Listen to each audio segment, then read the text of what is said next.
benshi ntabwo bazi imbaraga zo za personal development, even coaching biratandukanye ariko bifite aho bihuriye. So kubona abantu barenze 5 bashaka kwiga bino bintu kuri jewe ni ikintu cyanshimishije cyane, kubera ko ndantisipa niteze ko ari impinduka nyinshi nini zidasanzwe zizaba mu buzima bwanyu nyuma y'ibyo tuziga, nyuma y'ibyo muziga, ibyo tugiye kuziga. So mwitegure nkuko nabivuze, ujye ugira ahantu wandika. Tugiye kumara ukwezi kose turi kwiga mu ma weekend, ariko guhindura ubuzima noneho specifiquement kubijyanye na business ni ibintu umuntu wahora yiga, uhora ubyiga, ntabwo ari ibintu bihagarara, ni ikintu uhora wiga ubuzima bwawe bwose. Mu yandi magambo, donc iyo ushaka gutera imbere nta gihe ugeraho uvuga ati ndangije kwiga, uretse ko nyine ko kwiga wabiga ibintu biryoshye bitakurambira, ariko personal development ni ikintu ukenera buri munsi nk'uko ukenera kurya, nk'uko ukenera kunywa amazi. Ni besoin yo guhora, ni besoin umuntu agira guhora yifuza kwiga kugira ngo arusheho kujya mbere, yavansa. So nanone ikindi kintu cyanshimishije, nubwo nari bwishimire ko n'abandi Savera waba umutinze, nubwo nari bwishimire ko n'abandi batari muri House Church College, batari abanyeshuri, nabo bari iyo baza kwatendinga ndere we byiza kurushaho. Ariko nishimiye ko Savera wa mutinga, nishimiye ko reka cyangwa tukabigukorere mutinga microphone. Okay. Yes. So nishimiye ko ari abanyeshuri bagiye kwiga, kubera ko nkuko nabivuze nandika, mu by'ukuri ntabwo washobora forex utari gukora kuri personal development, utari gukora kuri psychology yawe, utari gukora kuri psychology yawe, utari gukora kuri discipline yawe, utari gukora kuri wowe, biragoye cyane ko waba successful muri forex trading. Uko nkuko nakomeje kubivuga, forex trading ntabwo ishingiye cyane kuri technical analysis, kiriya ni kimwe, ahubwo ishingiye cyane kuri reka nkumutinge. Okay, ishingiye cyane kuri discipline, kandi discipline nayo ishingiye cyane kuri psychology y'umuntu. Discipline nayo ishingiye kuri psychology yawe, wowe nk'umuntu, wowe nk'umutrader.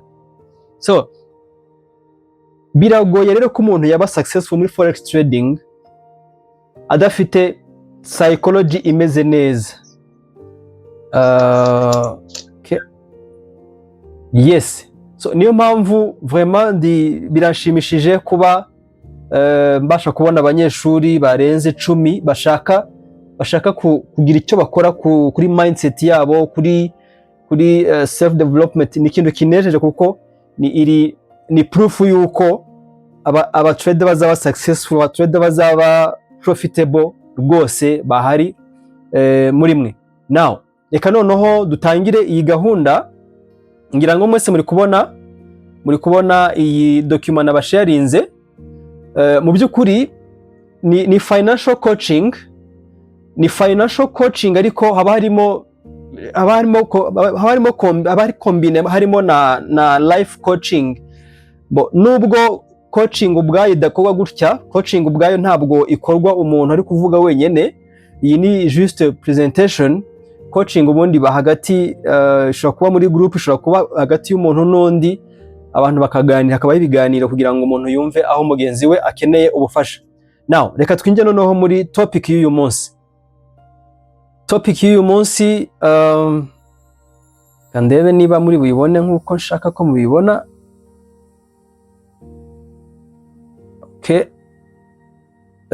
Okay, ndabona muyibona.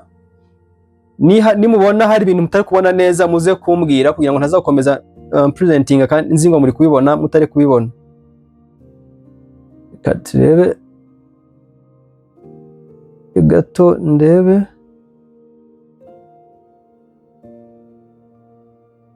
Oh, okay. Nayibonye ko ushobora kudakunda. Okay. Peace. Okay.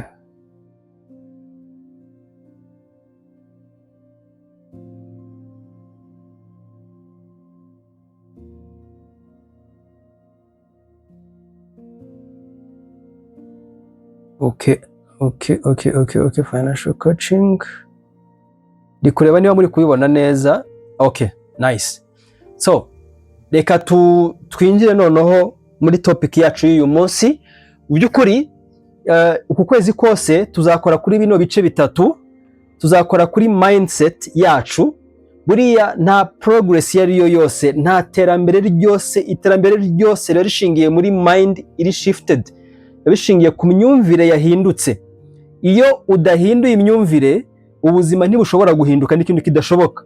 Niyo mpamvu mu bijyanye na business nzavugaho ngomba guhera kuri mindset, kuko business iri muri mind. Business mu mitekerereze yacu. Ni topic nshaka kuzavugaho ejo bundi ku cyumweru.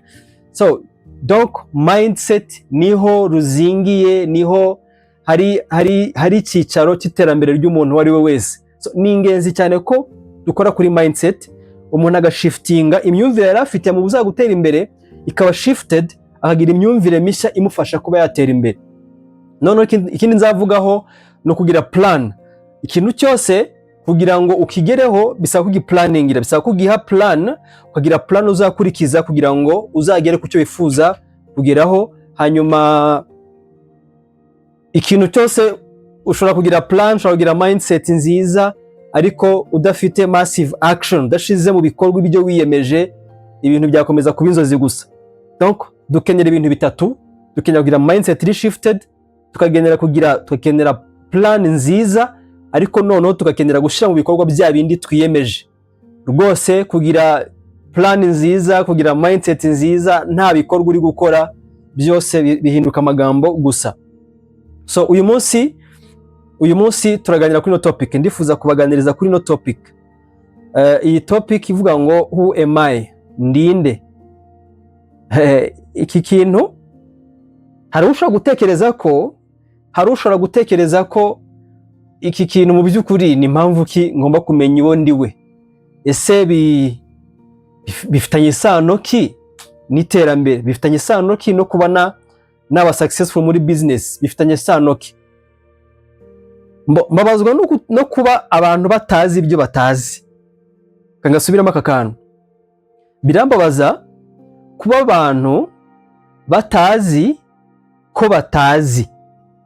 Noneho kuba batazi ibyo batazi bigatuma bahura n'ingaruka ziri guterwa nuko bari mu byo batazi. Donc ntabwo abantu bazi ntabwo abantu basobanukiwe à quel point, cyangwa se ku rugero runini, urugero kutimenya cyangwa no kwiyitiranya bibicira ubuzima, kandi ntibamenye ko ibyo biri kubicira ubuzima. Icyo cyo kimbabaza. Donc umuntu akaba ari kwicirwa ubuzima n'ikintu atazi, kandi ntamenye ko icyo atazi aricyo kiri kumwicira ubuzima. Niyo mpamvu mu by'ukuri seminari nk'izi ngizi, iyo abantu baza kuba bazi imbaraga za mindset, iyo baza kuba bazi imbaraga za impact mindset y'umuntu igira ku mibereho ye ya buri munsi, noneho duhereye kuri identity y'umuntu, umuntu wo yibwira ko ari we. Iyo umuntu amaze kumenya ingaruka zo kugira identity iri false, identity ariyo, donc wo wibwira kuri we kandi atari wowe, ukamenya n'ingaruka zibikugiraho, seminari nk'izi ngizi abantu bagombye kuba bazitabira ari benshi kugira ngo challenging mindset yabo, abantu bahumuke. Yesu niwe wavuze ngo muzamenya ukuri kandi ukuri kuzababatura. Iyo umuntu amenya ukuri arabatuka, bien sûr ubuzima bugahinduka. Now, who am I? Reka mbabwire inkuru. Izi nkuru zigeze muri enye kugira ngo mwumve impact, mwumve imbaraga za identite, mwumve imbaraga z'uwo wowe wibwira kuri we n'ingaruka bikugiraho. Ndahera kuri iyi nkuru y'umugabo witwa Chicken Man. Ni umusazi, ni umusazi, ni inkuru numvise yo muri Amerika, ngo ni umugabo umusazi witwaga Chicken Man yasaze, donc gusara kwe yitwaraga nyene nk'inkoko, kwa kundi inkoko igenda iguruka igira utuntu nyene tw'inkoko, murayibona namwe. Noneho iyi nkuru nayumvanye uwo bita Les Brown ari kuvuga uburyo ki uyu mugabo Chicken Man yasaze. Byagenze bite? Uyu mugabo Chicken Man atarasara yari afite famille, afite umudamu n'abana. Noneho rimwe inkongi y'umuriro itera mu nzu yabo, inzu yabo itangira gusha. Noneho we nk'umuntu w'umugabo, nk'umuntu shabutse wihuta, abanyuze mu idirisha, aba yageze hanze.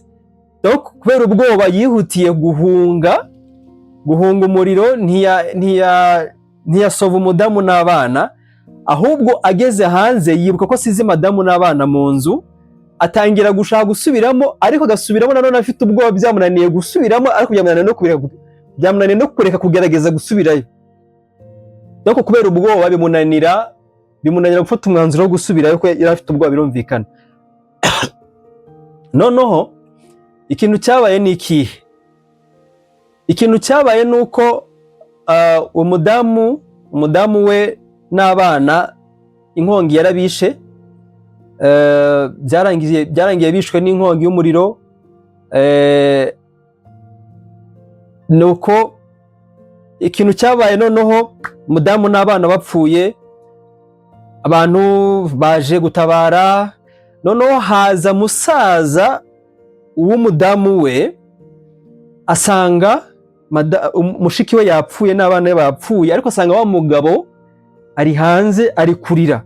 Noneho wa musaza we kubera umujinya mwinshi aravuga ati, you chicken, ni gute wowe uri muzima madamu wawe n'abana bakaba bapfuye, iyo upfana nabo byibuze?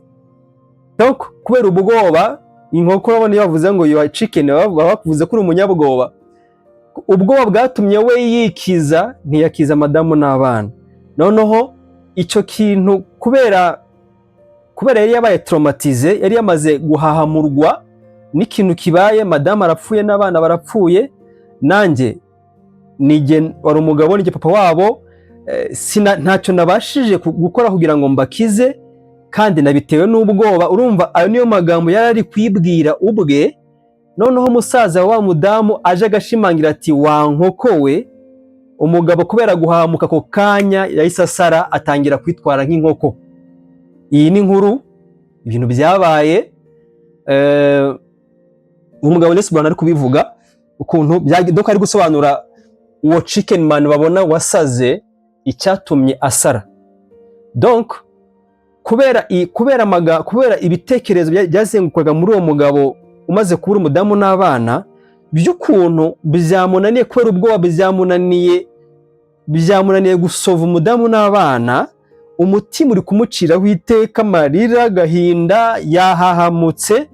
Noneho haza umuntu ashimangira ibyo yari kwibwira, amubwira ngo wa nkoko we. Donc yamubwiye iryo jambo ngo wa nkoko we, ngo amwe ko ari umunyabwoba, arimubwira we yamaze kubyibwira inshuro nyinshi, ryamuzonze. Ako kanya noneho umugabo byo guhamuka birenga guhamuka, ahita asara nyene yikora nka bya bindi by'inkoko.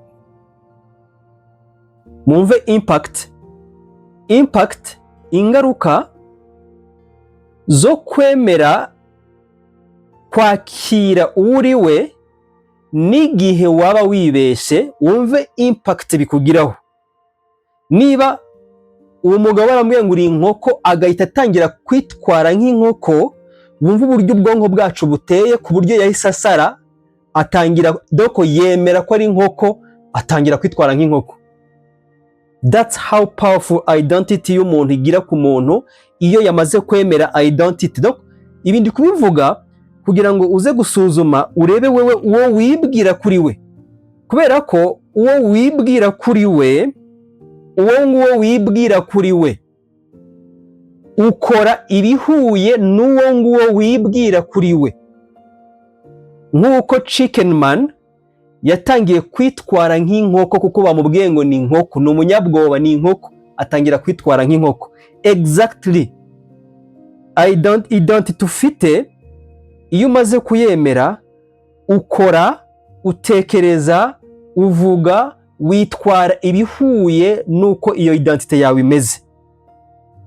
Umugabo Les Brown, ni inkuru ya kabiri. Umugabo Les Brown ni motivational speaker ukomeye cyane ku isi, amaze imyaka irenga 40 abikora, ukomeye cyane. Ariko yatubwiye inkuru ye, muzayibona kuri YouTube, avuga ukuntu mu by'ukuri yakuze afite impanga ye basa cyane. Iyo mpanga ye ikaba yo mu bisanzwe yari umuhanga, ariko Les Brown we nawe adafite ubuhanga bwo mu ishuri. Noneho rimwe aza kureba impanga ye mu ishuri. Noneho mwarimu wari uri kwigisha ibintu by'imibare arabitiranya. Hari umubare yarashize, hari ikibazo yarashize kuri tableau ngo hagira umunyeshuri gikora. Noneho ahita ahamagara Les Brown ngo aze agikore. Les Brown mwibuke ko we ntabwo yari afite ubuhanga cyane, ariko impanga ye ikaba yari umuhanga. Noneho mwarimu agihamagara Les Brown ngo naze agikore, abanyeshuri batangira guseka. Barabiza abana batangira guseka, babwira mwarimu ateka dayo ni igicucu, nta cyashobora, nta kigenda. Les Brown nawe kuko yasanzwe abizi nyene yaremeye ko nta ari igicucu, nta cyafite, nta cyazi. Nuko mwarimu avuga ati, amuhereza ingwa ati genda ukore kiriya kibazo. Les Brown otoya ati ntago nagikora. Ati kubera iki utagikora? Arambwira ati sinagishobora. Ubwo abanyeshuri guseka ku ruhande ati tuyo mwihorere ni igicucu, buriya impanga ye niyo muhanga bari ugiha. Noneho mwarimu kubera kumva ayo magambo atangira kubona ikibazo kiri muri Les Brown cyatewe n'icyo bamubwiye. Noneho aravuga ati no, ndashaka kujya kugikora. Noneho aramubwira ati Les Brown atoya ntago najyayo, sinabishobora. Noneho mwarimu aramubazana kubera iki utekereza ko utabishobora? Les Brown aramubwira ati I am mentally retarded. Donc ni ikibazo abana bagira, donc baba badafite ubushobozi bw'ubwenge buri ku kigero cyiza cy'abandi. Les Brown yari yarabwiwe ko afite icyo kibazo cy'uko we ubwenge bwe butari ku kigero nk'icy'abandi, we ni umunyeshuri udasanzwe. Actually ibi ngibi byagiye biba no kuri ba Einstein kubera ko ukuntu bibwiraga ko yumva atinze, ntibamenye ko we iyo bavugaga ikintu yaragifilozofaga akakijyana kure akakishwanyaguza. Donc abarimu bakibwira ngo we ntiyumva cyangwa se nta bwenge afite, kandi aho ubwenge bwe budevelopa cyane. Einstein ngira ngo mwese muramuzi. So mwarimu yumvise Les Brown avuze ngo jewe mfite ikibazo cy'ubwenge, ntabwo ngira ufite ubwenge nk'ubw'abandi banyeshuri. Yaramubwiye ati mwarimu abwira Les Brown, aramubwira ati guhera uyu munsi ntuzongere kwemera amazina cyangwa icyo abandi bagutekerezaho ngo ucyakire nk'ukuri. Bafite uburenganzira bwo gutekereza ibyo batekereza, uko bakwibwira birabareba, ariko ntuzongere kwemera icyo bari kugutekerezaho ngo ucyemere nk'ukuri. Kuko uwo mwana icyo gihe Les Brown yaremeye koko nta bwenge afite, ariko ubu ngubu urebye ibintu yakoze, urebye video ze, Les Brown muze kuza kumureba, ni umuhanga mu buryo budasanzwe. Ngo ni urugero rwa kabiri. Ndaba urugero rwa gatatu. Urugero rwa gatatu ni umugabo nawe wakuze iwabo bamubwira ko ntacyo ashoboye. Iri kosa ababyeyi benshi bajya barikora ryo kubwira abana ko ntacyo bashoboye, ari ibigoryi, ntacyo bazigezaho. Noneho uyu mwana we akura nawe azi ko ntacyo ashoboye. Kurumva ikintu yabwiwe n'ababyeyi, abana batagifata nk'ukuri 100%. Akura azi ko ntacyo ashoboye. Noneho bimugiraho ingaruka no mu ishuri, bikabanira gutsinda kubera ko yakiriye ko ntacyo ashoboye. Now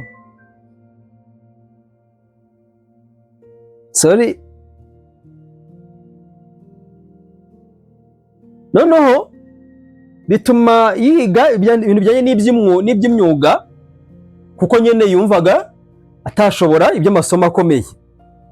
Nuko agera igihe bahamagaza abasore kujya mu gisirikare, ubwo ndavuga kuri the high IQ man, ajya mu gisirikare. Nuko igisirikare aragikora, ariko hagera igihe ko mbere yo kwinjira igisirikare babanzaga kubanza gupima ubwenge, ibyo bita IQ, gupima IQ ya buri musirikare kugira ngo barebe IQ ya buri wese. Now bapimye basanze afite IQ ya mbere mu gihugu. Donc kuri yo biramutungura kuko uwo yarazi ko ari we ni umuntu utagira ubwenge, utafite icyo yimariye, ariko ikizame cyerekanye ko niyo muntu ufite IQ ya mbere mu gihugu. Icyo gihugu kirimo abantu b'abasava, abantu bafata kuba ari abantu b'abanyabwenge bakabije, batatu ba mbere muri icyo gihugu. Yaje ari uwa mbere ufite IQ ya mbere, ku buryo byabaye ngombwa ko igisirikare kireka ahubwo ajya muri iyo timu y'abasava. Ibyo yabikoze donc nyuma yahavuye ashinga amakampani, donc aba umuntu utandukanye n'uwo yari buzabe we iyo akomeza kwizera ko ntacyo ashoboye nk'uko yakomeje kubibwirwa.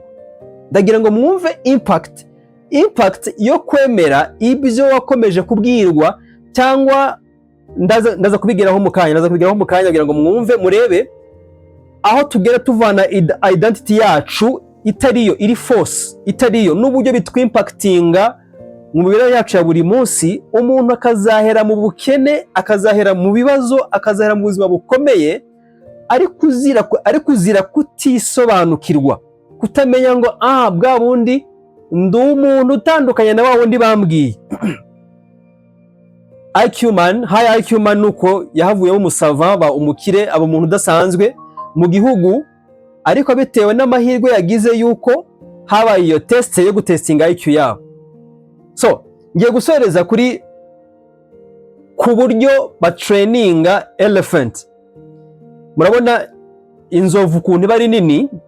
Inzovu ni inyamaswa nini cyane ku buryo mu by'ukuri itakabaye itegekwa n'umuntu, kandi burya inzovu igira n'umutwe ufunze buriya cyane, ntabwo umuntu apfa kuyitegeka ko yishakiye. Ubundi kandi inzovu ntabwo igipfa kwibagirwa, iyo uyihemukiye na nyuma y'imyaka 100 muhuye irakumenya. So inyamaswa ifunga umutwe gutyo, inyamaswa igira inzika gutyo, ni gute abantu bagera igihe bayitegeka bakayikoresha uko bashaka? Kugira ngo bikunde bayitegeke bisaba ko batangira kakiri gato, kataragira ubushobozi, kataragira imbaraga. Barafata bakayifungira ku giti gifite imbaraga, kirusha imbaraga, noneho yagihora, kuko ari inyamaswa igira amahane, igira umutwe ufunze, ntabwo upfa kuyitega kuko ushaka. Uko ishatse guhangana, ishaka kwivana kuri cya giti, hari ibyuma bayitera ahantu ku mugongo kugira ngo icyo kintu iri gukora cyo gushaka kwivumbura imenye ko nikomeza iri bubabazwe, donc iri guhangana n'igiti itari bubashe kuvaho, ntibikunda. Kandi uko ibikora niko bayibabaza. Ibi bayikora babikora amezi, kugeza igihe iyo nzovu kiri cyana kimenye ko buriya ninkomeza guhangana ndakomeza kubabazwa, kandi nkomeze mbabazwa n'ubundi ntari buve kuri no mugozi. Kugeza igihe iba submissive, kugeza igihe yemeye ko aho hantu itazahava. Nuko rero irindi isaza buriya na cheval nuko bigenda, n'indogobe niko bazigenza, abarazitoje zikiri ntoya. Ugasanga indogobe cyangwa cheval ishobora kuyoborwa n'umwana mutoya. Kubera iki? Kubera ko mu mutwe bamaze kuyishiramo ngo uyu mugozi ntiwawivanaho, byararangiye, nta bushobozi ufite bwo kuyivanaho. So yakira ko nta bushobozi ifite, ku buryo niyo kimaze kuba kinini kitamenya imbaraga gifite, ko mu by'ukuri nta muntu wabasha kugikontorora, kubera ko mu mutwe kiba gifite ngo uyu mugozi n'iki giti sinawivanaho, narabigerageje byaranze. Ibi gifite mindset yagize ikiri ntoya, bayitoje, babyita conditioning, babyita gutoza inyamaswa. Now izi ngero zose zitanze kugira ngo buri wese afate umwanya bitekerezeho, yumve impact yo kuba conditioned, yo gutozwa, kubwirwa uwo uri we n'ingaruka bikugiraho. Navuze nti birambabaza kuba abantu batazi ibyo batazi. Abantu ntibazi ibyo batazi, kandi ntibazi ko ibyo batazi ari byo biri kuyobora ubuzima bwabo batabizi. Now reka njye kuri next page. Now hari ikintu cya mbere, hari ahantu hambere wavanye identite yawe, ndagira ngo ubitekerezeho, mvuge nawe ubitekerezaho. Hari amazina wiswe ababyeyi bawe bashobora kuba batari babizi. Umugabo witwa Aristotle niwe wavuze ngo knowing yourself is the beginning of all wisdom. Iyo wamaze kwimenya ukisobanukirwa, uba watangiye guca ubwenge pe. So hari amazina ababyeyi bagiye bakwita, ubwo ndavuga ku babyeyi batazi ingaruka zo kwita umwana ikintu kibi. Hari amazina bagiye bakwita ntacyo uzimarira, uri ikigoryi, ibyawe byararangiye, ntacyo uzigezaho. Ndabyumvise nibuka umuntu, hari umuntu wabonye situation nari ndimo, uretse ko yabikoze nyine, abonye situation nari ndimo, nari mazemo igihe kirekire, aravuga ati uriya byararangiye ntacyo azimarira. Ku mutima ntamenye ibanga afitanye n'Imana, ntamenye ko donc iryo jambo kurivuga kuri jyewe, kurimbwira nuko hari ukuntu byanteraga akababara ko no kumuseka cyane, ngo uyu muntu ari kuvuga ibyo atazi. Ntabwo azi ko nzi uwo ndi we n'icyo mbere ya hano ku isi n'uburyo kingana. Niyo mpamvu ashobora kuvuga gutyo. Ibi kubikora ku muntu mukuru, kumubwira uwo ari we atiyizi, nawe ushobora kumugiraho ingaruka. Ariko noneho bigira ingaruka zikomeye bikoze ku mwana mutoya, noneho en plus uri umubyeyi we, bimugiraho ingaruka mbi, kubera ko abana bizera ababyeyi babo 100%. Kubwira umwana ngo uri ikigoryi, akura nyine azi ko ari ikigoryi. Kubwira umwana ko ntacyo azashobora, akura nyine azi ko nta kintu yashobora. Kubwira donc nk'abantu b'abadamu, hari abantu babazi ngo ntacyo bashobora, kubera ko ari abadamu. Kandi ndabereka ikintu kimwe, kuba iwanyu n'ubundi iwanyu nta wigeze akira, nta wize ngo asohoze kaminuza, nta wagize gute, kuba ufite izo identite, ayo makuru cyangwa se ukuntu wagiye ubwirwa uwo uri we, bakakubwira uwo uri we, kandi mu by'ukuri uwakubwira ko uri we atari we uri we mu by'ukuri. Abenshi muri mwe, abenshi bagiye bakiriye izo identite, bigatuma izo identite cyangwa se abo bagiye bababwira ngo muri bo, ugasanga niwe uri kugenda n'ubundi ukora ibihuye n'uwo wabwiwe kuri we. Donc ibyo abantu bavuga, ibyo abantu bakubwira, amazina wagiye witwa ku ishuri, ibyo hari umwe ushobora kuba yarakubwiye nabi, abandi bana, ababyeyi, abantu batandukanye, hari igihe bagenda baforma identite yawe, bagenda bubaka identite yawe, kandi identite iri force. Donc bakagenda bakubwira, bakwita utari we, ariko ukagera igihe wemera ko uwo bari kuvuga ari wowe. Ahandi hakabiri n'ubuzima twabayemo. Ubuzima twabayemo akenshi almost 100% wisanga witwara nk'uko n'abandi bana bo muri quartier wakuzemo bitwaraga. Niba muri quartier batarambaye inkweto, ntago ari buzambare kuko wakuze ubona batambara inkweto. Niba muri quartier barambaraga imyenda yanduye, nawe wakuze nyine wambaye imyenda yanduye kuko niko wabonaga n'abandi babikora. Donc aho twakuriye hatugiraho ingaruka zikomeye ku buryo n'uburyo tuganira, uburyo twitwara, uburyo twambara, uburyo turya, ibyo dukunda byose usanga byarabaye shaped, byarubatswe n'aho hantu twakuriye, muri iyo environment twakuriyemo, ku buryo ndagira ngo mubimenye, ku buryo ukwiye kumenya ko biragoye ko umukene akira, biragoye ko umukene akira. Kuri we biroroshye ko ubukene yahawe n'ababyeyi nawe azabubamo, akazabusigira n'abana, n'abana bakazabuha abana, bakagenda babihanahana nk'umurage, kubera ko sosiyete bagenda bavukiramo ishepinga buri kintu cyose, imyumvire, imivugire, imitekerereze, ibyo areba, ibyo akunda, ugasanga byabaye shaped, byubatswe cyangwa se byaremeye ubuzima n'ubundi azabamo. Kubera iki? Kubera ko biragenda bikubaka ya identite ya wa muntu wavukiye hahandi, biragenda bikamwubaka ku buryo iyo atagize amahirwe, I hope ko buri wese ari kunyumva neza, I hope ko buri wese ari kunyumva neza, utagize amahirwe ngo uhure na information nshya, uhure n'abantu bakubwira ibintu bishya bihabanye n'ibyo wakuriyemo wamenyereye, uhure n'abantu bavuga ibintu bihabanye n'ibyo wamenyereye kandi bikubaka, uhure n'abantu batekereza mu buryo buhabanye n'ubwo wamenyereye aho wakuriye, biragoye ko aho hantu wazahava. Les Brown yavuze ngo iyo umuntu akubwiye ikintu kigica intege rimwe, ngo biba bisaba ko haza undi ukubwira. Niba umuntu akubwiye ngo uri ikigoryi, ukabwira umwana ngo ni ikigoryi, rero usaba ngo icyo kintu wamubwiye haza umuntu umusubiriramo inshuro 17 amubwira igihabanye n'icyo ngicyo. Nushaka kumubwira ngo ni umunyabwenge, ubisubiremo inshuro zirenga 17 kugira ngo yemere ko ari umunyabwenge. Guys,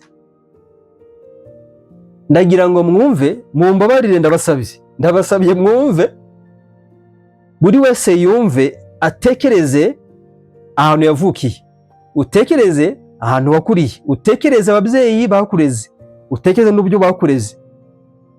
Ibyo byose ubitekereze, uze kujya wandika, urebe ibintu biri negative wahuye nabyo, umenye ngo nibyo ugiye kurwana nabyo, kuko ibyo ngibyo biragukurikirana. Mukandaza kubigeraho maze kubona impact yabyo, biragukurikirana bigashepinga ubuzima bwawe. Ugasanga umuntu, ndatanga urugero, umuntu araje yize forex ukwezi kumwe biramunaniye, ahise bivamo.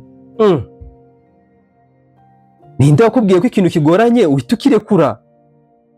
Nta handi yabivanye, yarabikuranye,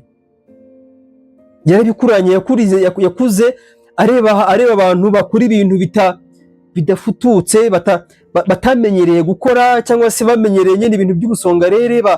Donc environment yakuriyemo imugiraho ingaruka.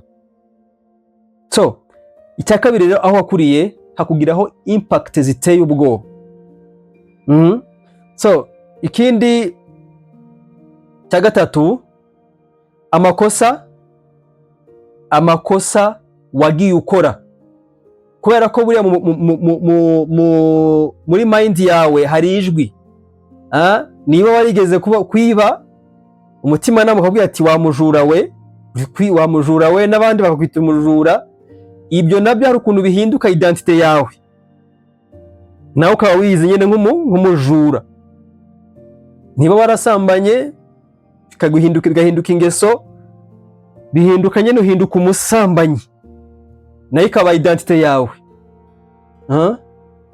Niba ari umuntu ugira ubwoba, umuntu ucika intege, umuntu, ibyo nabyo bigenda bigahinduka identite yawe, ku buryo iyo uhuye n'ikintu gisa nkaho gisaba ngo ushiremo imbaraga, wowe wibuka ko uri umunyantege, ukavuga ati n'ubundi ibintu by'imbaraga sinjya mbishobora, ukabura rekuye.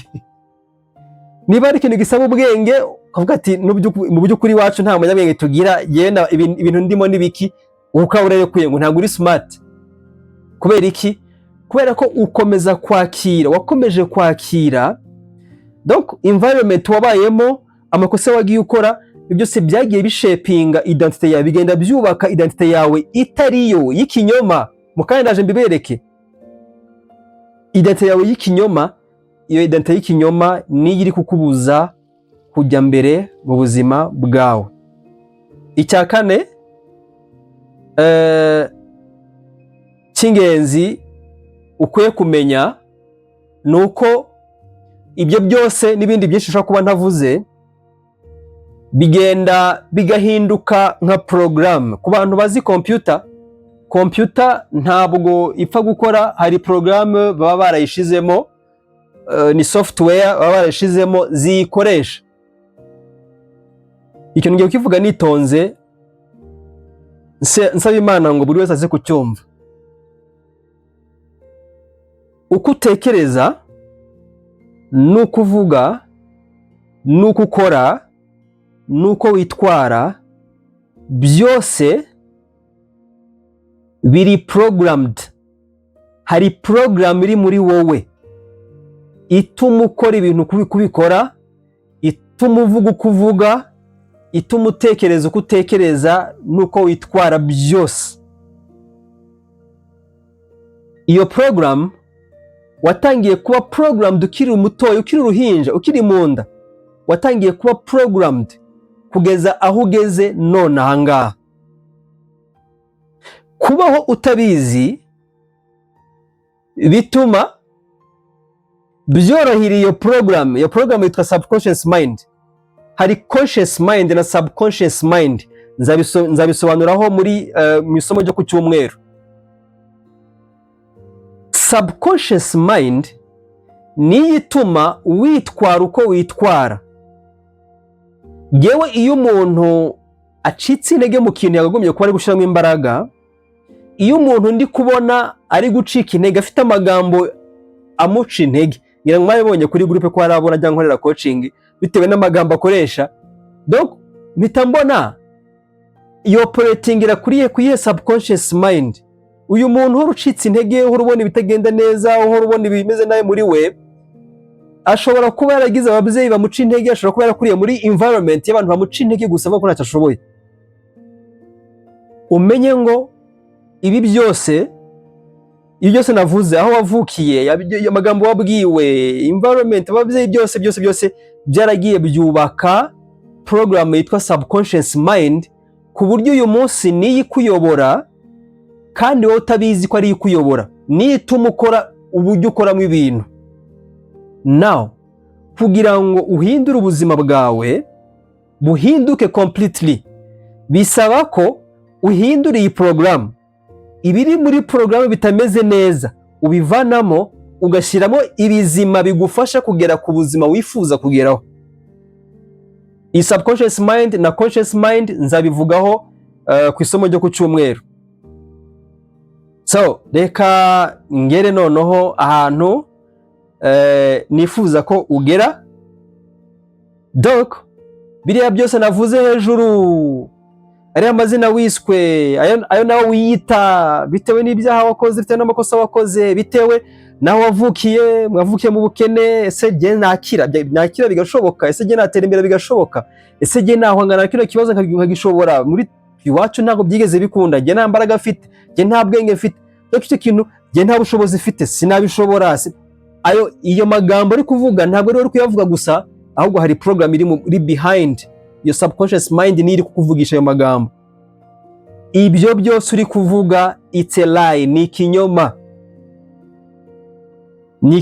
Ni ikinyoma cyambaye ubusa, kubera ko muri ibyo byose wiyita kuri byo, nta na kimwe uri cyo muri ibyo byose.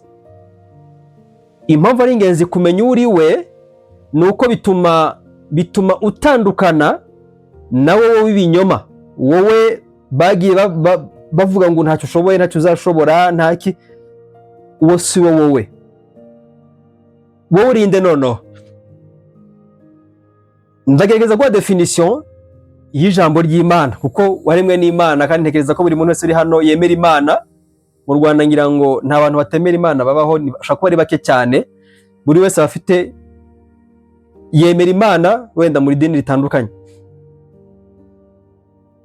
Umuntu ni ikiremwa cyaremwe n'Imana.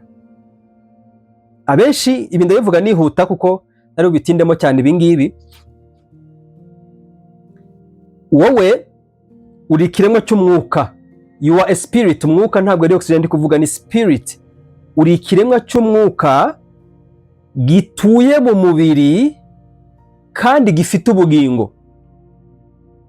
Ugizwe n'ibice bitatu: ni umubiri, ni ubugingo, ni umwuka, spirit. Hari the Holy Spirit, umwuka w'Imana, hakabaho n'umwuka w'umuntu, ari we mwuka nyene, umwuka w'umuntu, the human spirit. Wowe uri ikiremwa cy'umwuka gifite ubugingo kigatura mu mubiri.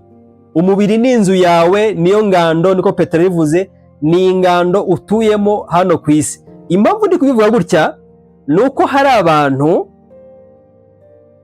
bizera ibinyoma. Wowe ntabwo uri inzobe.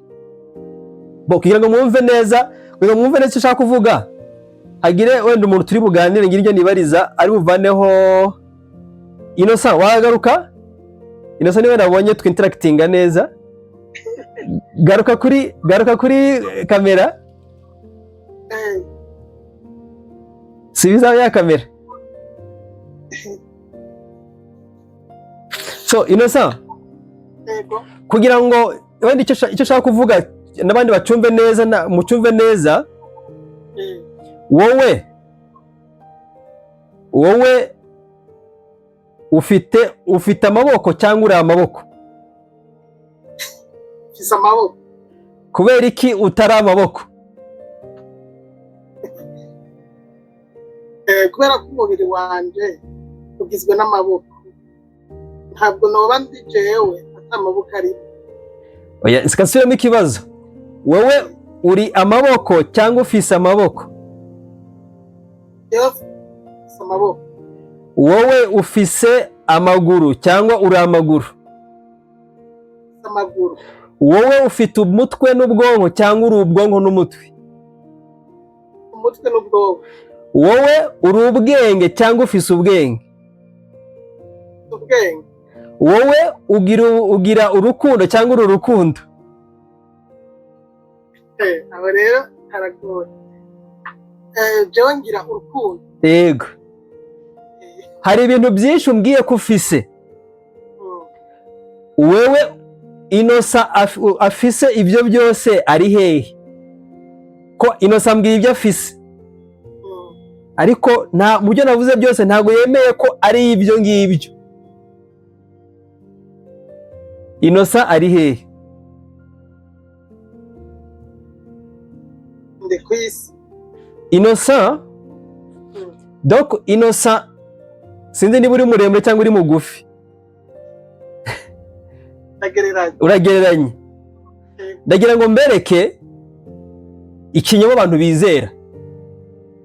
Iyo umuntu bamubwira ko asa neza ari mwiza, we ahita yumva ko we nubwo bwiza, donc ahita yumva ko we agizwe n'ubwo bwiza.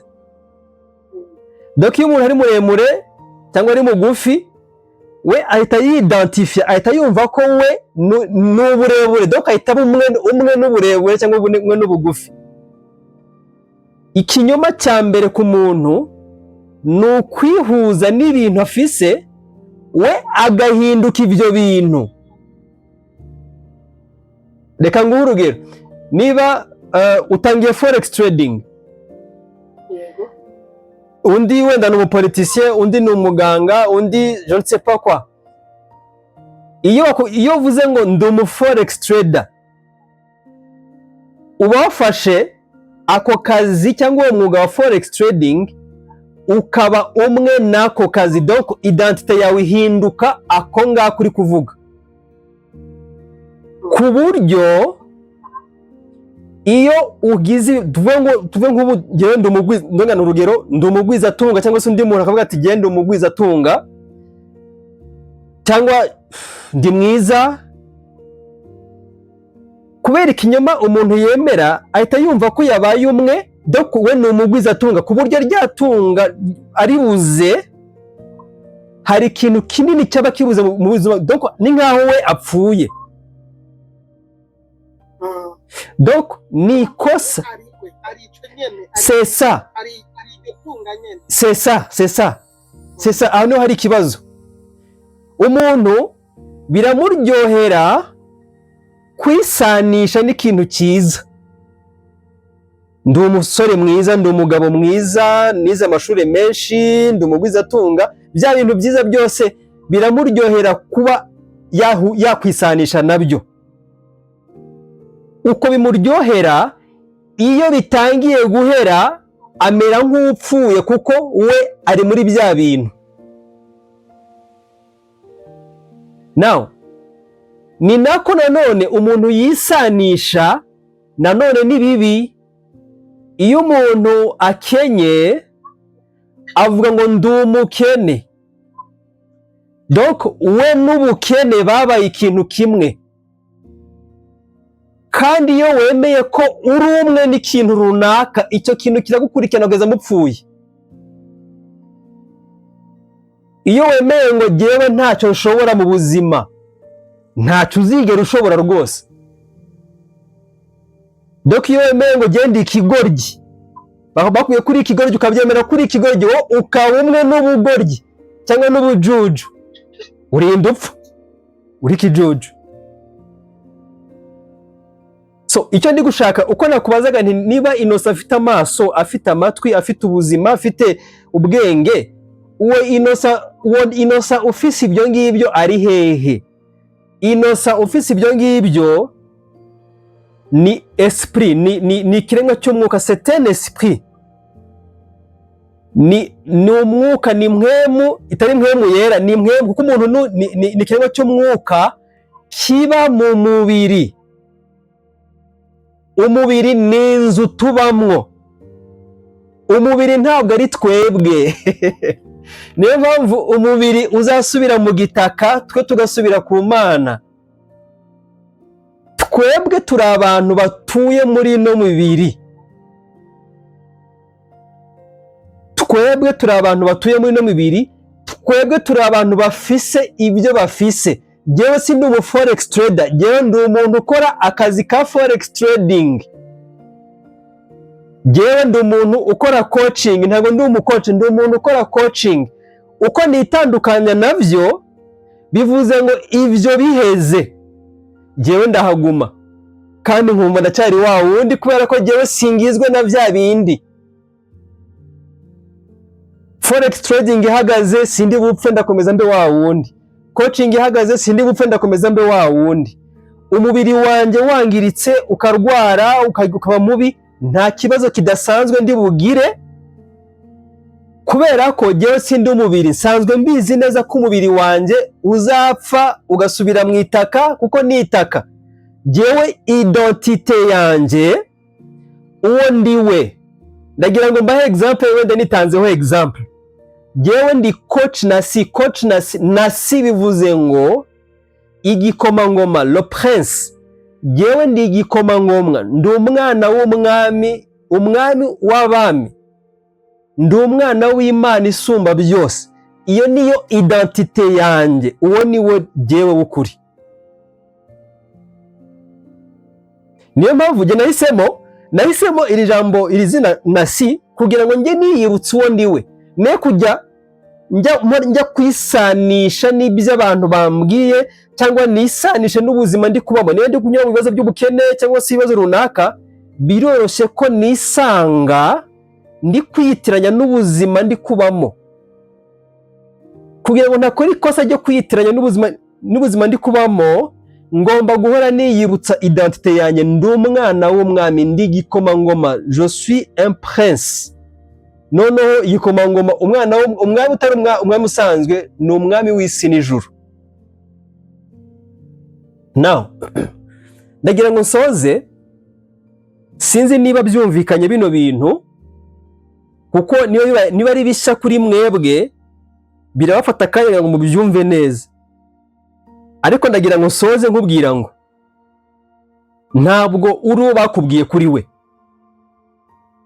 nta nubwo uri umuntu uhuye n'ubuzima arimo. Ushobora kuba ubaye mu buzima bukomeye, ufite ibibazo bitandukanye, ibyo bibazo ntabwo bidefining uri we. Ntabwo intege nke wagize ibyagiye bikunanira cyangwa bakubwiye ngo ntushoboye, no, ntabwo ari byo. Wowe uri ikiremwa cy'umwuka waremwe n'Imana. Imana ntabwo igirema mediocrité, ntabwo Imana yaremye ibintu biciriritse. Ntibibaho. Bivuze ngo ntabwo uciriritse keretse niba utaremwe n'Imana. Ibintu byose biri negative wiyiziho, uze kubyandika ahantu, wandike buri kintu cyose ujya wibonaho. Niba wibona nk'umukene kuvuga ngo ndi umukene, icyo kintu cyandike ahantu. Ibintu byose biri negative ujya wiyitirira, uze kubyandika. Noneho ufate ikaramu y'umutuku unyuzemo imirongo, uvuga ati ntabwo ndi ibi ngibi, ahubwo nduwo Imana ivuga ko ndiwo. Nduw'Imana, naremwe n'Imana, naremwe mu ishusho y'Imana, kandi Imana ntabwo irema ibiciriritse, Imana irema ibintu bikomeye. Dawidi yarabivuze neza ngo Imana yaturemye mu buryo butangaje. You are special, uri umuntu udasanzwe, uri ikiremwa kidasanzwe, ufite ubushobozi budasanzwe muri wowe, ku buryo n'abascientiste bavuze ngo abantu benshi ntibanakoresha meme na 10% y'ubwonko bwabo. Ni bake, nta muntu ukoresha 10% y'ubwonko dufite twebwe. Donc ubushobozi bw'ubwonko dufite ntidukoresha meme 10%. Imana turemanye ubushobozi budasanzwe ku buryo udakwiye kwemera na gato kuzongera kwitwa ikintu kibi icyo ari cyo cyose, cyangwa se kwitiranywa n'ikintu kibi icyo ari cyo cyose. Origin yawe wakomotse ku Mana, uri ikiremwa cy'Imana. Ushobora kuba utarakizwa, gukizwa byo bikongerera amagrade. Ushobora kutavuga ngo no prince nkuko genda nabivuga ko genda kijijwe, nemeye Kristo nk'umwami n'umukiza. Iyo relationship yarambyaye, ntabwo yandemye gusa, noneho ahubwo yaranambyaye. Kugira ngo umwana w'Imana ubigikomangoma bisaba nyine kumwizera nk'umwami n'umukiza.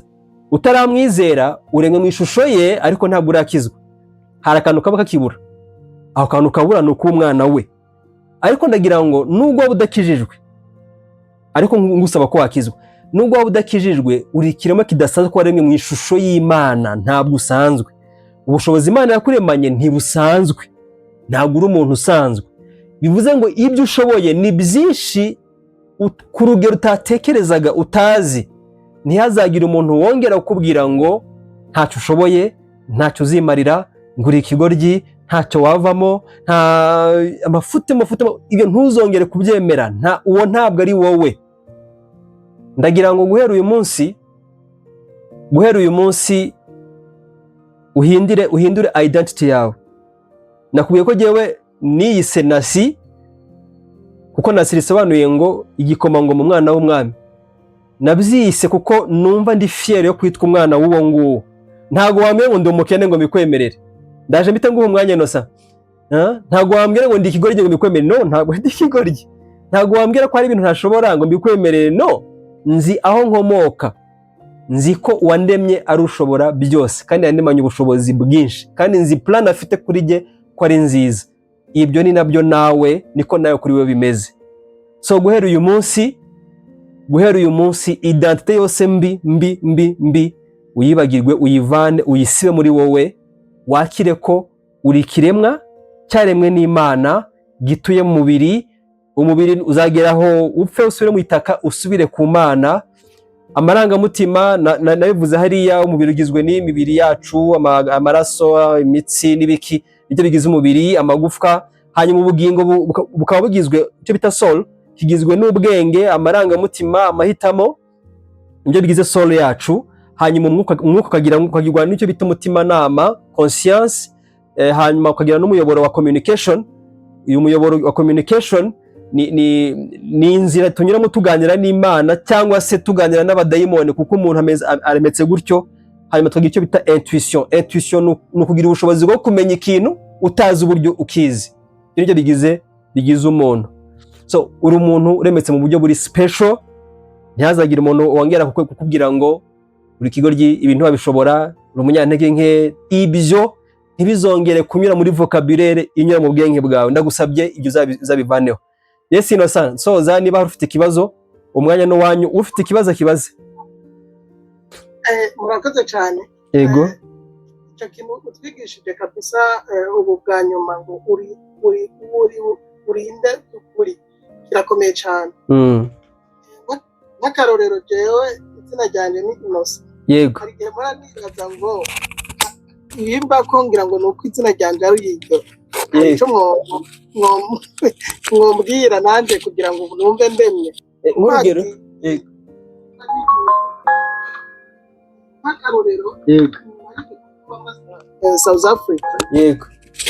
Umunsi umwe ngira accident. Yego. Ariko jewe kabisa nari mukuri, jewe barandenganya kabisa, nari mukuri jewe. Yego. Iyo wanje. Yego. Ubwo abaje ku ambulance ishitse barapima. Yego. Bapimye niho umuzungu uvuga ngo ni wa Innocent. Ngo wewe kabisa ngo twarabe dusanga kabisa wari mukuri. Yego. Mu nyuma rero niho niyumviriye baca barambaza izina bariko barandika ibyabaye. Yego. Niho bambaza izina ryanje. Ndababwira ati je nitwa Innocent. Ndabereka na passport yanje, ndabereka byose. Ubwabo ndi ngo ni izina ryawe ngusanzwe nguri Innocent. Urumva rero nako ndabaza ati mbega none iri zina ryanje niswe n'ababyeyi byoba bifise icyo bifana nuko hari ibintu bimwe bigenda binshikira gasanga ndiko ndenganywa kandi ndi mukuri. Hari ibintu byaba bisa nkaho birimo kurimo guke nubwo wenda bigoye kuba bitangira proof bavanga izina n'iryo muntu. Hari ahantu kenshi ubona koko wamugana izina ry'iryo muntu, ariko ibyo ntago byagutinza cyane. Ntago wabitindaho niba hari ibintu bitagenda neza mu buzima bwawe, ntuzemere ko impamvu ari uko nyene bito gutyo. You can change. Niba hari izina wumva rihuye nuko ushaka kuba we, rwose uzarihitemo. Yewe bibaye vuba yewe mpitamo kwitazira Nasi, nijye wabihisemo bitewe nuko numvaga hari ukuntu nisuzugura. Ndabyo ko nabikoze ndahantu nagiye gusengera ahantu mu ishyamba ndi jyenyene ndi gusoma muri Daniel mbona Yesu kunavugwa, ndavuga nti wow, biriya ndi umwana w'umugabo ukomeye nk'uyu nguyu, nkaba nisuzugura, nkaba njya nicwa n'agahinda k'ibibazo ndimo. Ndavuga nti ntibikwiriye na gatoya. Ndavuga nti ngiye gushaka izina ridekriva neza uwo ndiwe, ku buryo abantu bazajya barimpamagara bakanyibutsa ko ndi wa wundi. Nibwo navuze nti kuko nari maze kubona ndi umwana w'umwami w'abami, ndi umwana w'umuntu ukomeye cyane. Iki kintu sinkwiye kukibagirwa situation naba ndi kunyuramo iyo ari yo yose uko yabibabaje uko ariko kose. Ndavuga nti kwitwa prince, abantu bose bitwa ba prince n'ibiki, kandi shake mu Giheburayo kugira kuko wenda benshi batabizi, ribe nyine ari umwihariko. Nibwo nasanze mu Giheburayo bisobanuye Nasi. Ndavuga nti rero ndashaka ko buri wese najya nyita Nasi ajya nyibutsa ko ndi umwana w'umwami ukomeye cyane. So ejo bundi hashize nta n'amezi 3 ashize, nibwo ari umuntu twari turi gusengana aravuga ati Imana imbwiye ko witwa Prince, nguri Prince.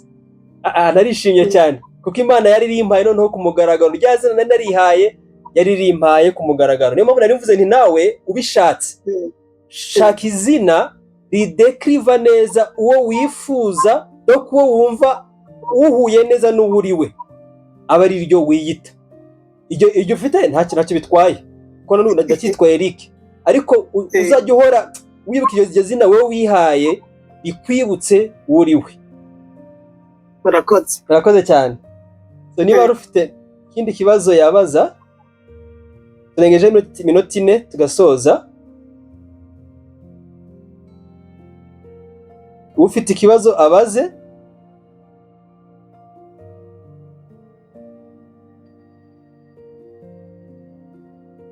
cyangwa mumubwire nta kamaro ntacyo byaba mariye ibyo tuyize mumpe comment hari icyo bibafashije hari ikintu bihinduye yego Benjamin Yes, muri kunyumva? turakumva cyane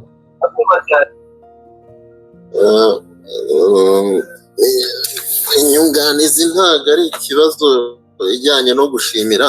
yego Mu by'ukuri utwibukije abo turi bo mu buzima bwa buri munsi tuba turimo hano mu isi, yaba ari imibereho ya buri munsi, abakora amabizinesi, utuzi, ubushomeri, byose tubigendamo abenshi nk'uko bivuze dusa nkaho tubigendamo ubuhumyi. yego biraduhuza yego tubashe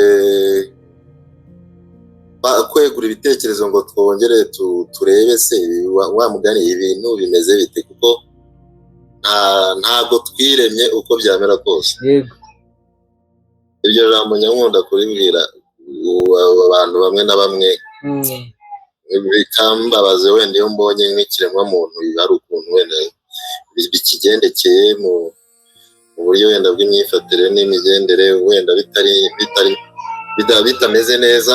yego nka mwana reka uyu muntu umubwire ijambo rimwe nubwo ndebe ningire amahirwe arayitekerezaho. yego ahubwo ariko uhagaze ko imihagarikire yawe utekereza kuri nde uko wakomotse, ese warizanye hano ku mubumbe w'isi bimeze bite? yego ufite urakoze, uramfashije amasomo introduction duhaye.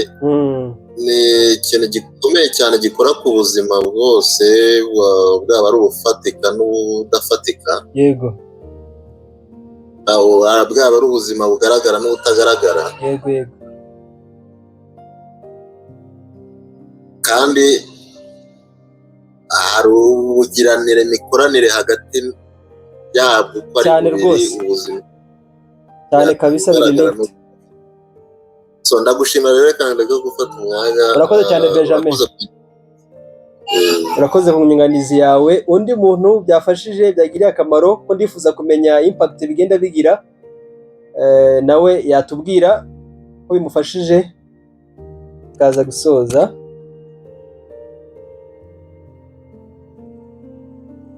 Uwo byafashije avaneho mikoro atubwire uko bimufashije. Yego Fabrice. Yes Fabrice, uvaneho microphone. Amukumva? Turakumva. Mbanje kubashimira ku mwanya mwaduhaye. Yego. Mu by'ukuri ku bwanjye biranyubatse cyane kandi numvise niyo ki cyangwa se ni ibintu twibukije n'ibyo shingiro ryo gutuma hari n'ikindi kirenzeho umuntu yageraho mu buzima, kumenya uwo uri we kandi ukaba wabasha no kukigenderamo. Umva byagira impact nini ku buzima umuntu yaba abayemo, ushaka kumusunikira kugera no kuri bya bindi we abandi bagiye bamuvugaho biri negative, ariko kuko yasobanukiwe uwo ari we akabikura mu buzima bwe bigatuma yavansa kugera kuri bya bindi babonaga atazageraho kuko yasobanukiwe uwo ari we. Nuko narindi gutekereza nanabashimira, murakoze. Akoze cyane Fabrice, merci beaucoup. Peace nawe ati murakoze, igihe icyo nizemo nuko ntagomba gukurikiza ibyo banyita, aho nkamenya uwo ndiwe n'icyo nshaka kugeraho cyane rwose. Turacyari muri introduction. Innocent nukuri byafashije cyane pe, kuko twibutse ko turi ibiremwa bitangaje kandi hari aho wavuze ko Imana itabasha kurema ikijuju. Vraiment nukuri kabisa, aho uko twabayeho byatugizeho ingaruka mu myitwarire cyane rwose. Ibi byose ni ibintu byagiye bitugiraho ingaruka bitewe nuko tutagiye duhura n'abantu batubwira abo turi bo by'ukuri, donc basobanukiwe neza abo turi bo, noneho ngo batwite abo turi bo by'ukuri. kuko nta muntu bakabwira mugenzi we ngo ni ikigoryi, ngo ni igicucu. Urabwira umuntu waremwe n'Imana ishobora byose ngo ni ikigoryi, ni igicucu, ntacyo azashobora. Uzi ko uri gutuka umuremyi we. So ngira ngo niba nta wundi wafite icyo yagira, uko nari mbivuze, nubwo bisa nk'aho ari introduction kandi ariko ni introduction ikomeye, nigo rufatiro. Ejo tuzigira hamwe noneho how your mind is like a garden. Bitekerereze yawe ni nk'ubusitani. Mbatera amatsiko rero, ntihazagire ubura, kuko tuzubakira. Donc ikintu cya mbere ukwiye kumenya ni uwo uri we. Icya kabiri, kumenya kurinda ibitekerezo byawe. Aha hantu ebana rurahazingiye cyane naho. Noneho ku cyumweru tuziga uburyo ki ibyo ushaka gutera imbere byose biri mu bitekerezo byawe. Ibintu tuzabyinjiramo, sinzi niba ari bisha. Hari umuntu wabonye ko ari bishara? Hari umuntu wumvise ari bisha? Jewe nk'akarorero, jewe yego, hari ahantu wigeze kuvuga ngo buri muntu wese afise porogaramu imurimo. Yego, nahise numva ko kumbe ni bishasha kuri jewe. Nabonye ari bishasha kabisa. Ati kumbe hari ikintu kindimwo kingenga ntarinzi. Yego, nabonye aho hantu kabisa ko ari gishasha kuri jewe. Ebana, kumbe hari ikindi kintu kindimwo cyane rwose. So bivuze ngo mu gihe kiri imbere uriga ibintu byinshi bishasha, byinshi utari usanzwe uzi, ariko kandi bizaguhindurira ubuzima. Nkuko nabasabye ngo mujye mwandika ahantu, niba kandi ko gufashije ukumva ari ijambo wumvise utarumenyereye cyangwa se rikubatse, uhita uryandika ahantu, noneho uryo usubiramo, uryongera ubisome. Nifuza ko mubaye promotion ya mbere, ntago muri promotion ya mbere abantu nakocinze kuva kera, ariko ni promotion ya mbere y'abantu nkocinze bari kwiga forex. Ntabwo nifuza ko kwiga kwacu kuzakurangira n'uku kwezi, ndifuza ko muzakomeza mwiga, nanjye ukimaze ngene nshoboza nzajya nkomeza nongeramo ibindi muri groupe kugira ngo mukomeze mube muri updated, mwiga ibindi bintu bishasha. Reka dusoze ejo nk'aya masaha 2:00 turatangira nanone, turafata indi topic, turebe our mind is a garden. Hari ibintu nzabivugaho kandi bizabagirira akamaro cyane. So reka mbasabe sezerane, Imana ibarinde ubwo na hejo nk'aya masaha 2:00 kugeza 3:00. Ejo nabwo bizaba biryoshye kandi I'm excited kuri gahunda ku kwezi. Biraba ari ibintu biri shosho gusa kabisa kandi bizabagirira akamaro. So Imana ibarinde, mugire ijoro ryiza. God bless you guys. Imana ibarinde mwese.